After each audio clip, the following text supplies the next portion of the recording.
gawa niyo ng paraan. Hindi na sa mga pagsalita. So, Ernie, huwag mo nang problemahin yun. Ayos na yan. Yeah. Ernie, basta sisiguraduhin mo lang sa akin na hindi mo na ulit. Ano ka, Bossy? Hindi na maulit. Ano yan? Oo. Siguraduhin natin.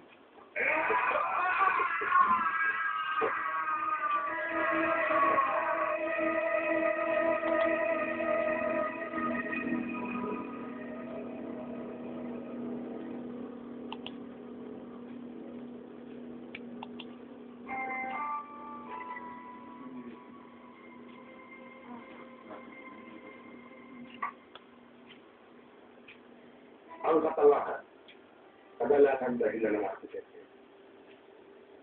Kaya siguraduhin yung hindi na magsasalita yung bata.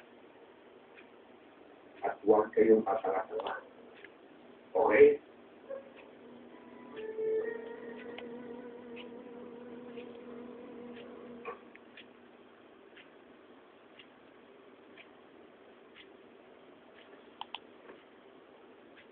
Okay na, tapos na yun dyan.